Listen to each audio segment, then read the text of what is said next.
그런즉 너희는 하나님께 복종할지어다. 마귀를 대적하라. 그리하면 너희를 피하리라. 아멘. 야고보서 4장 7절의 말씀인데요. 지난 시간에 마귀가 우리의 오감과 정서를 자극하고 유혹해서 죄를 짓게 하기 때문에 성도는 자신의 의지를 들이고 죄를 죽여 순종할 때 마귀의 끈질긴 계략을 물리칠 수 있다는 점을 살펴보았습니다. 이때 방심하면 죄를 짓고 여호와를 떠나 마치 재앙을 만난 듯 외상과 심적 고통에 시달립니다. 전쟁터에서 치열한 전투를 하다가 심한 부상을 입은 것과 같은 상태죠. 갖가지 생각이 떠오르면서 신실하신 하나님을 거짓말쟁이로 만들려는 듯 내가 도대체 무슨 죄가 있어 이런 일을 당해야 하는가 하면서 하나님을 향한 불경건한 말을 쏟아내기도 합니다. 의심하고 절망에 빠져버린 것이죠. 그렇지만 오직 하나님께 부르짖는 것 외에는 다른 방안이 없다는 것이 성경의 가르침입니다. 그렇기 때문에 야고보서 4장은 끝까지 싸워서 승리하라고 말하고 있어요. 부상을 당했어도 중상을 입었다고 할지라도 회복해 주시고 승리하게 하실 것을 믿고 낙심도 절망도 말고 견디라는 말씀입니다. 오늘 말씀 7절은 하나님께 복종하며 마귀와 싸우면 결국은 마귀가 피하게 된다고 말합니다. 그런데요, 하나님께 복종하는 게 무엇일까요? 하나님의 말씀에 순종하며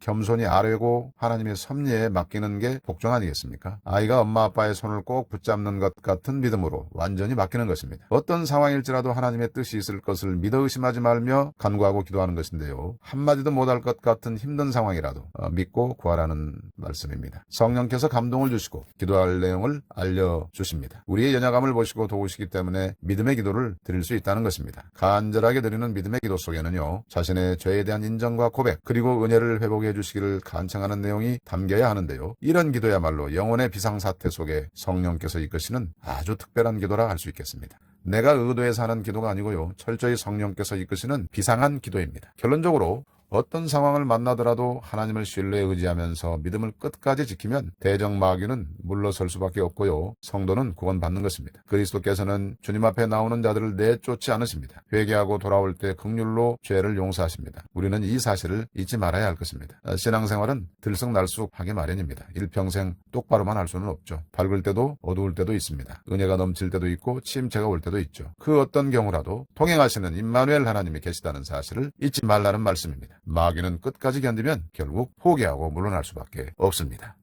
아멘.